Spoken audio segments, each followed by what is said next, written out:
स्वागत है बच्चों आप सभी लोगों का और आर ओ और ASO का प्रैक्टिस सेट नंबर 1 है। ये हमारे इंस्टीट्यूट की तरफ से प्रैक्टिस सेट चल रहे हैं और इनमें जैसे आपके पास पैटर्न आता है एग्जाम में वही पैटर्न आपके पास है। और इस पैटर्न में आपके पास 5 सवाल आते हैं जिसमें से पहले नंबर का हो गया, दूसरा नंबर हो गया, तीसरा हो गया, चौथा हो गया और पांचवा हो गया। यानी अलग-अलग सेक्शन बने हुए हैं। एक तो आपके विंडोज और डेस्कटॉप से रिलेटेड आपके पास सवाल आते हैं, जो आपके पास इंटरनेट भी बाद-बाद में होगा आपके पास। पहले दिन का सवाल है तो ये आपके विंडोज से रिलेटेड ही है। दूसरा माइक्रोसॉफ्ट वर्ड का है, तीसरा एक्सेस का सवाल है, चौथा आपके पावर पॉइंट एक्सेल का है सॉरी, और पांचवें आपके पावर पॉइंट का है। अच्छा, मैं अगर परीक्षा में बैठा हूं तो मेरे हाथ में ये पेपर आया, मैं कैसे सॉल्व करूंगा? सबसे पहले इंस्ट्रक्शन यही दिया गया, कहा गया अपने रोल नंबर का एक फोल्डर बना लो डेस्कटॉप में। मैं आपसे क्या कह रहा हूं, रोल नंबर का मत बनाओ, अपने नाम का बना लो। ठीक है, मैंने आपसे कहा अपने नाम का बनाओ, तो मैंने यहाँ पे अपना नाम लिख दिया नागेंद्र। अच्छा, मैं अपना नाम तुम्हें रटवा के रहूंगा, है ना? तो ये कह रहा भैया नागेंद्र नाम का पहले से बना। तो मैंने कहा ठीक है, कहाँ बना होगा ये, इसको पहले या तो डिलीट करना पड़ेगा या देखना पड़ेगा, है ना? ये तो मेरे पास ये बन गया, इसको मैं यहाँ से सारी चीजों को डिलीट कर लेता। अब यहाँ मुझे स्क्रीनशॉट रखने अपने, कहाँ पे? नागेंद्र के अंदर, जो यहाँ पे बना हुआ। पहला सवाल देखना शुरू करा। पहले सवाल में इसने बोला कि मुझे, ये कह रहा है डिस्प्ले द प्रॉपर्टी, मुझे प्रॉपर्टी दिखानी है। डिस्प्ले का मतलब है दिखाना। Property of task bar in window, task bar की प्रॉपर्टी बतानी है। और जनरली आपका टास्क बार होता ये वाला है, ये जो नीचे पट्टी है ना, ये पूरी टास्क बार है। और जब कभी भी आपके पास कुछ ऐसे आ जाए जो आपको समझ में भी ना आए, क्या नाम है ये यार, टास्क बार पहली बार सुनने में आ रहा है, तो मैंने आपको हमेशा सजेस्ट करा ये टास्क बार नाम याद रखना। और यहाँ पे ये सर्च पैनल है, ये अपने आप आपको ढूंढ के देता है। तो मैंने यहाँ पे टाइप कर दिया टास्क बार, इस तरीके से टास्क बार लिखा। सजेशन में सबसे ऊपर आ गया टास्क बार की सेटिंग है, आपने ओके कर दिया तो ऊपर टास्क बार लिखा हुआ आ गया और इसकी पूरी ये सेटिंग आपके पास आ गई। यही आपका टास्क बार है। स्क्रीनशॉट लेना है सर। मैंने कहा हाँ, स्नैपिंग टूल ले लो। यहाँ पे आपके पास स्नैपिंग टूल होगा, स्नैपिंग टूल में न्यू करना है आपने और सारा स्नैप यहाँ से ले लेना है। जब ये बन जाएगा तो सेव करने के लिए आएगा, पर करना कहाँ पे है सेव? मैंने कहा करना तो मुझे डेस्कटॉप पे है और नागेंद्र नाम का फोल्डर है, तो आपका रोल नंबर होगा वहां पे, तो आपने यहाँ पे देख लिया नागेंद्र नाम का फोल्डर है, ओके कर दिया और ये आपका क्वेश्चन नंबर 1 होने वाला है। तो इस पे क्लिक जरूर करना, तभी ये लिखता है। तो मैंने यहाँ पे लिख दिया क्वेश्चन नंबर 1। अब सेव करेंगे तो पहला सवाल आपने सॉल्व कर दिया इस तरीके से। अब आपके पास दूसरा सवाल आया माइक्रोसॉफ्ट वर्ड से, बहुत आसान सा था। इसमें ज्यादातर केस में आपके टाइपिंग से रिलेटेड ही काम होता है, कभी कभी चार्ट बनते हैं। कहा गया पैराग्राफ, ये पैराग्राफ लिखना नहीं है आपको, है ना? यहाँ से पैराग्राफ शुरू हो रहा है और बच्चे बहुत सारी बार ये गलतियां भी करते हैं, जो ये चीज टेक्नोलॉजी लिखा हुआ है, इसके आगे ब्रैकेट हैं, यहाँ से लेकर और यहाँ पे क्लोज है। ये एक इंडिकेशन होता है, आपको सूचना मिलती है कि आपने ये लिखना है, पर वास्तव में आपको ये मत लगाना। वहां परीक्षा में आपको ये नहीं लिखना, बस आपको लिखना है जितना उसने बोल रखा है। और ये बहुत सिंपल सा टेक्स्ट था, इसमें कुछ है ही नहीं, ना उसने आगे टैब कर रखा, ना पीछे जस्टिफाई कर रखा, कुछ भी नहीं कर रखा। तो आपको ऐसे ही एक पैराग्राफ टाइप करना, बहुत सिंपल सा पैराग्राफ है। तो मैं भी यहाँ पे, अच्छा एक गलती और मत करना, जैसा वहाँ पैराग्राफ लिखा हुआ है वैसा ही लिखना। बहुत सारे बच्चे ऐसे भी सोच लेंगे कि यार वहाँ पे सर ने तो रैंडम की कमांड दी थी, मैं भी यहाँ रैंडम की कमांड लगाता हूँ परीक्षा में, है ना? ऐसा बिल्कुल भी मत कीजिएगा। मैं तो तुम्हें समझाने के रैंडम कमांड लेता हूँ, मुझे पैराग्राफ टाइप करना है। और उन्होंने कहा कि देखो एग्जाम सॉल्व हो रहा था तो इन्होंने ये नहीं लिखा, जबकि लिखना आपको ये था, और आपने वहां भी एग्जाम में रैंडम की कमांड यूज कर ली क्योंकि मास्टर जी वही करा रहे थे, है ना? तो ये मैंने सिर्फ आपको समझाने के लिए ये रैंडम की कमांड से पैराग्राफ लिया, बट आपको यही टाइप करना है और इसके अलावा और कुछ नहीं है। पर ये मुझसे कह रहा है right the following paragraph in Microsoft word and display आपको कराना है, द कैरेक्टर काउंट करने हैं आपको। दूसरी चीज, एक तो माइक्रोसॉफ्ट वर्ड में ये फाइल टाइप करनी है और साथ साथ आपको कैरेक्टर भी काउंट करने। टेक अ स्नैपशॉट, इनका स्नैपशॉट और प्रिंट लेना है आपको, बस अभी के लिए तो आपको स्नैपशॉट ही लेना है। पर मैंने कहा देखो दूसरी चीज कैरेक्टर काउंट भी करने थे। माइक्रोसॉफ्ट वर्ड में जाओ तो कैरेक्टर ये होता है, वी एक कैरेक्टर है, आई है, डी है। अच्छा इन्हें वर्ल्ड कहते हैं, दो तीन चीजें होती हैं यहाँ पे। ये पूरा वीडियोस है, ये एक वर्ड है, आपका शब्द है, कैरेक्टर वी है, आई है, डी है। अच्छा इनमें एक वाक्य भी होता है, जिन्हें हम कहते हैं सेंटेंस। कभी कभी ऐसा भी देता है कि एक पूरे सेंटेंस को आप बोल्ड करो, और आप कहते हैं सेंटेंस कौन होगा, कुछ कुछ तो पूरा मान लेते हैं। सेंटेंस तब तक होता है बच्चों जब तक आपका फुल स्टॉप नहीं है। एक वाक्य यहाँ से लेकर यहाँ तक है, जब दूसरा वाक्य शुरू होता है तो इसका पहला अक्षर कैपिटल लेटर होता है। पहली बात आपको कैरेक्टर समझना, दूसरा आपको वर्ड समझना, तीसरा आपको वाक्य समझना, जिसे आप कहते हैं सेंटेंस।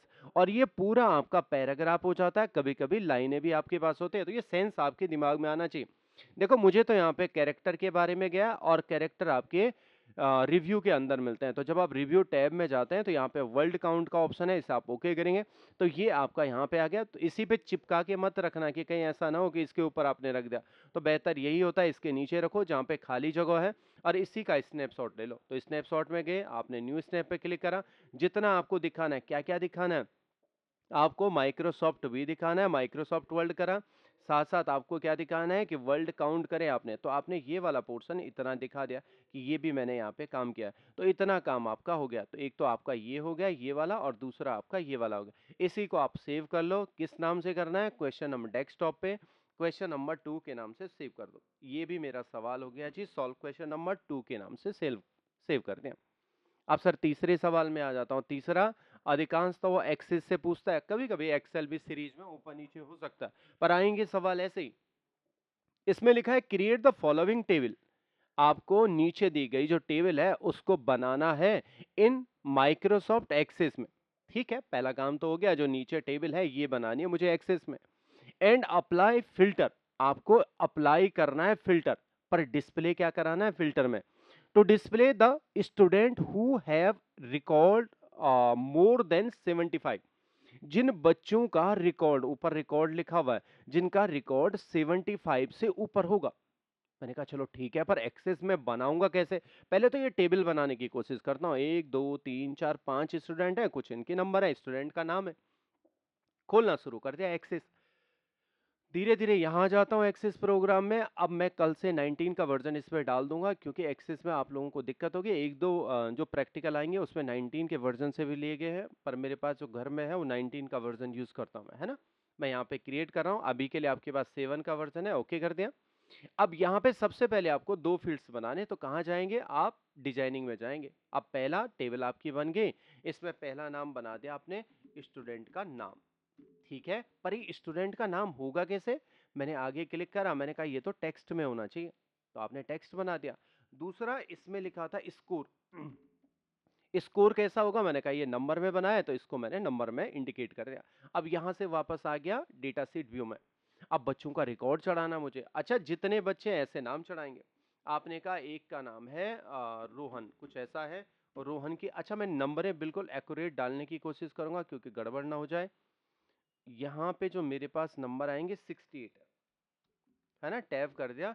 इसका नाम हो गया सोहन। अब तो मैं बिल्कुल सही सही लिखूंगा, 82 इसकी नंबर है। फिर मेरे पास आ गया शीतल। शीतल की नंबरें हैं 77। फिर टैब करा, मैंने कहा रोहन तो मैंने लिख दिया, रमेश लिख देता हूँ। अच्छा, रमेश की नंबर है 68। इसके पास आ गया मेरे पास मनोज। मनोज की नंबर है आगे 65, है ना। इस तरीके से आपका डेटा बना। पहला काम तो आपकी टेबल बनना था, आपने ये टेबल बना दी, पर उसने क्या कहा, टेबल को सॉर्ट करो। किससे, स्कोर से। अब स्कोर आपने सेलेक्ट कर दिया, सॉर्ट कहाँ से करेंगे। मैंने कहा इसी देखो, होम टैब का मतलब है घर, घर में ही ये सारी चीजें मिलने वाली हैं। यहाँ पे लिखा हुआ है फिल्टर से रिलेटेड, फिल्टर बोला था उसने, तो आप फिल्टर में क्लिक कर दो। जब आप फिल्टर में क्लिक करते हैं तो यहाँ आप नंबर है। अच्छा, कुछ बच्चे ये भी करते हैं, सारा हटा दिया, 70 से ऊपर है वो देखना शुरू कर दिया, पर इसमें तो टाइम लगता है। इसने कहा इसी के ठीक ऊपर पे नंबर का फिल्टर है, और नंबर के फिल्टर में इक्वल भी है, डू नॉट इक्वल है, लेस देन है, ग्रेटर देन, मुझे तो ग्रेटर देन देखना है ना, और या बिटवीन का रूल भी है। तो मैंने कहा ग्रेटर देन बताओ 75 से ऊपर कितने हैं। तो आपने ओके कर दिया, और ओके करेंगे तो 75 से ऊपर आपके दिखने शुरू हो गए। तो इस तरीके से आपका फिल्टर होगा। यहाँ पे भी पता चल जाता है आपने फिल्टर लगाया, पर यहाँ पे आप दो टेबलें लेंगे। शुरुआती दौर में फिल्टर के पहले वाली टेबल लेनी है आपको, इसका स्क्रीनशॉट लेंगे। ऐसा नहीं है कि बस एक ही बनानी है आपको, आप दो भी बना सकते हो जहां आपको रिक्वायर्ड लगती है। क्योंकि पहले सवाल में ये भी तो आपसे पूछा गया है कि आपको ये टेबल बनानी है। अगर आपने सॉल्व कर दिया तो ये पूरी टेबल कहाँ दिखी उसे, तो इसका मतलब पहले सवाल में आपको ये पूरी टेबल बनानी है। तो जब मैं यहाँ पे चले गया तो पूरा डेटा मैंने इंसर्ट कर दिया, इसी का स्नैपशॉट ले लिया। ऐसा मत सोचना कि नहीं नहीं बस सर ने कहा तो एक ही बनाना है, नहीं बिल्कुल नहीं। आप एक्सेस में आए, पहला टेबल ये ले, इसका एक पार्ट ये हो गया, किसका, क्वेश्चन नंबर 3 का। आपने यहाँ क्लिक करा, मेरा देखो जी क्वेश्चन नंबर 3 का ये पार्ट 1 है। तो आप यहाँ पे अपने हिसाब से लिख सकते हैं पार्ट 1। जब आपके पास पेपर आएगा तो उसमें आप पेन से भी लिख सकते हो पार्ट 1 और पार्ट 2, है ना। और एक ही जगह पे आप चिपका भी सकते हो। आपने ओके कर दिया तो ये पार्ट 1 बना दिया। अच्छा, दूसरे में आपको क्या दिखाना है, इसी का फिल्टर लगा के दिखाना है। तो आप फिल्टर में गए, आपको ग्रेटर देन दिखाना है, तो टेक्स्ट में जाके आपने यहां से कर दिया है फिल्टर में जाके। अच्छा, मैं यहाँ पे आ गया, है ना, मेरे को यहाँ पे जाना है, स्कोर वाले में जाना है। यहाँ पे क्लिक करा और यहाँ फिल्टर लगा के ग्रेटर देन करा, बड़ा 75 से ऊपर करा, तो जो 75 से बड़े हैं तो वो यहाँ भी देखता है कि आपने फिल्टर लगाया नहीं है। तो स्नैपशॉट में चले जाओ, अब इसी को न्यू करो, यहाँ से न्यू स्नैप ले लो। तो ये बच्चे हैं भैया एक्सेस में। अच्छा, जितनी बड़ी हो ज्यादा बेहतर हो उतना दिखा देना, है ना। एक्सेस प्रोग्राम भी पता चलना चले, इसको भी आपने सेव कर दिया। क्या था क्वेश्चन नंबर, मैंने कहा ये 3 का ही है, क्वेश्चन नंबर 3 का पार्ट 2। तो आपने यहाँ पे लिख दिया पार्ट 2। अच्छा, ये पार्ट 1 था और आपने इसका पार्ट 2 कर दिया। अच्छा चलो ठीक है, थोड़ा आगे बढ़ता हूं। तो मैंने कहा एक्सेस के सवाल भी आपने कर दिए कंप्लीट। अब बारी एक्सेल की आती है। एक्सेल कैसा लिखा हुआ है, मैंने कहा देखो पहले शब्दों को पढ़ना, इसकी भाषा शैली समझना, क्या पूछता है, कैसे सवाल आपसे करता है। लिखा है क्रिएट अ फॉलोइंग टेबल, जो नीचे लिखे हुए है वो टेबल आपको बनाने। और देखो इसके अंदर ऊपर ये भी डाल रखे हैं इसने सेटिंग ऐसे करके, तो ऐसी उसे चाहिए। किन में बनानी है जी, माइक्रोसॉफ्ट एक्सेल में बनानी। इतना सवाल तो ये टेबल का है। एंड फॉर्मेट, इसका फॉर्मेट द सैलरी है कॉलम में, जो आपने कॉलम में ये सैलरी बना रखा है, ये सैलरी वाला कॉलम है। तो शो करेंसी में, करेंसी पैटर्न में इसको शो करना है। वैसे अभी तो जनरली ये दिखा रहा है, एक में बस ये टेबल आपकी बनेगी, एक स्क्रीनशॉट बस इस टेबल का आएगा। दूसरा स्क्रीनशॉट किस चीज का आएगा, जो इसने दूसरा एंड के बाद जो दूसरा सवाल पूछा है, तो वो दूसरा स्क्रीनशॉट बनना शुरू हो जाएगा। इसने मुझसे क्या कहा, फॉर्मेट द सैलरी कॉलम, जो सैलरी वाला कॉलम है, to show currency with 2 decimal number places के साथ आपको दिखाना और इसका स्क्रीनशॉट लेना। मैंने कहा देखो जी इतना डेटा मेरे पास है, देखता हूं क्या ये कॉपी हो पाता है। इसी को कॉपी कर दिया और अपने एक्सेल में आ जाता हूं। EXCL एक्सेल ओपन कर दिया।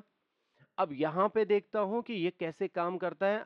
अब यही देखा मैंने, तो यहाँ डेटा फिल कराने की कोशिश करता हूं तो ये नहीं ले रहा है ना। मेरे लिए बड़ी समस्या आ जाएगी, पर मैं इसे छोटा कर लेता हूं। पहली समस्या यहीं पे सॉल्व कर देता हूं। देखो सबसे पहले लिखा था ई बड़ा है और एम्प्लॉयर, एम्प्लॉयर गलत लिखा हुआ है ना। हाँ ठीक है, एम्प्लॉय नेम मैंने यहाँ पे लिखा है और यहाँ मैंने लिखा है सैलरी। छोटा लग रहा है तो मैं थोड़ा इसे बड़ा कर देता हूँ और यहाँ कुछ एम्प्लॉय के नाम लिखता हूँ। तो ये है दिवाकर, दूसरे में मेरा नाम इन्होंने, अच्छा दिवाकर की स्पेलिंग गलत होगी, है ना, दिवाकर, KER कर, गलत हो गया फिर भी। तो अपना नाम बिल्कुल भी गलत नहीं लिखूंगा, सोहन मैंने लिख दिया। आयुष मेरे साथ स्टाफ में है, आयुष, और रजत भी मेरे साथ स्टाफ में। यहाँ पे ज्यादातर स्टाफ वालों के नाम लिखे गए हैं, है ना। इनकी सैलरी बहुत कम है ना। ठीक है, अरे नहीं नहीं 45,000 है ये, है ना, 4500 नहीं है। ठीक है, तो 45,000 है, 55,000 है और इनके 60,000 है ना, 1 2 3, और किसी के 75 है, ऐसे ही 75 है और 52 है ना। ये डेटा आपका बन गया। पर इसने मुझसे 2 चीज कही थी। पहली चीज तो ये कही थी इसको टेबल पैटर्न देना, अभी तो नॉर्मल पैटर्न है, इसको आप सारा सेलेक्ट करेंगे। आपको पता है मुझे बॉर्डर लगाने हैं। दूसरा, ऊपर की तरफ जो ये बना हुआ है इसका कलरफुल आपको देना है ब्लैक, टेक्स्ट का कलर देना व्हाइट, ऐसा काम होगा जी आपका। पर देखो अभी ये बहुत छोटे लग रहे हैं। किस फॉन्ट साइज में है, 11। तो मैंने आपको सजेस्ट क्या करा है, आप 14 में बनाइएगा, बड़ा बड़ा हो जाएगा, कोई दिक्कत नहीं। आपने इस हिसाब से बना दिया। इसी का स्नैपशॉट ले लो। सर ठीक है, स्नैपशॉट में गए, फिर से न्यू में गए, इसका स्नैपशॉट बनाना शुरू करें। क्या दिखाना है, एक्सेल भी दिखाना है। कौन सा सवाल है, सेव कर दिया। मैंने कहा ये जो सवाल होने वाला है ये आपका चौथा है या पांचवा, क्वेश्चन नंबर चौथा का पार्ट 1 है। तो आपने पार्ट 1 दे दिया P1, क्योंकि ये P1 जो मैं लिख रहा हूं आपके काम का है। वहां परीक्षा में नहीं दिखता कि P1 है P2 है, आपके पास प्रिंट आएंगे तब आप लगाएंगे।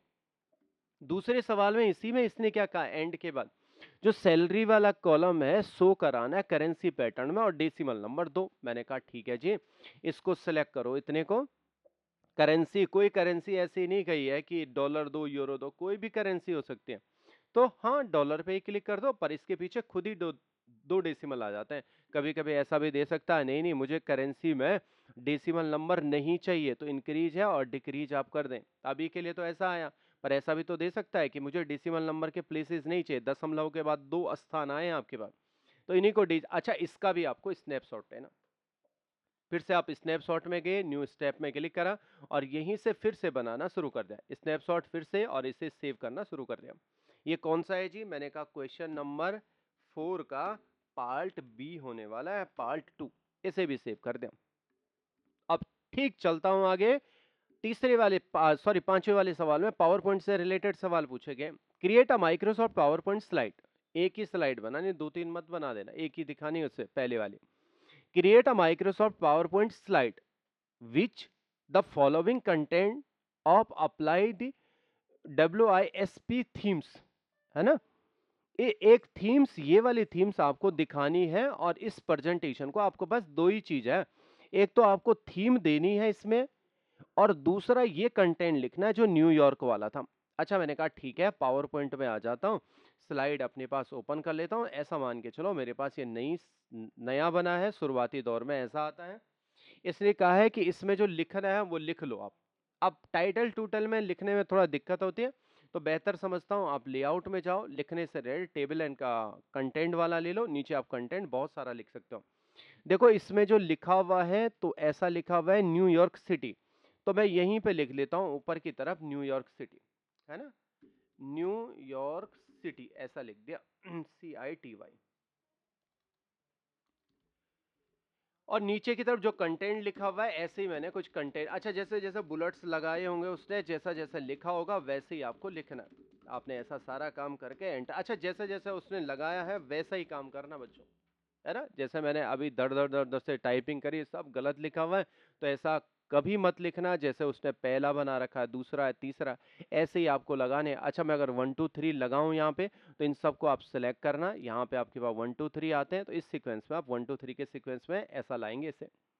सर ये बन गया जैसा बनाया, पर एक थीम भी बनाई थी उसने, तो थीम कहाँ मिलती है?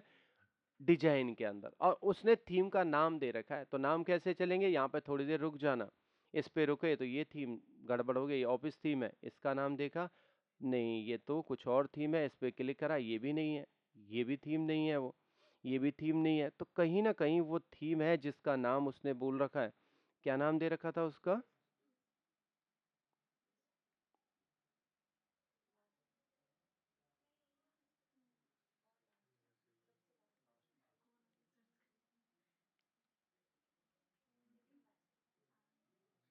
हाँ, विस्प पढ़ेंगे से, या हो सकता है कुछ और प्रोनाउंसिएशन इसका होता होगा, पर मुझे नहीं पता। पर ऐसी आपने थीम बनानी थी, तो आता आपके पास सवाल यहीं से, कभी कभी ट्रांजिशन के बारे में भी दे सकता है, ये ट्रांजिशन के नाम याद रखना, बस रैंडम ट्रांजिशन बोल दिया तो बस आपको इसको सेलेक्ट करना। ये बस इसे देखता है कि इस बच्चे ने सेलेक्ट करा है नहीं क्या। तो ये था बच्चों आज आपके एग्जाम पेपर का सॉल्व, पहला पेपर था। इसकी वीडियोस भी आपके ग्रुप में मिल जाएगी या यूट्यूब में आपको मिल जाएगी। आप लोगों का बहुत बहुत धन्यवाद, थैंक यू।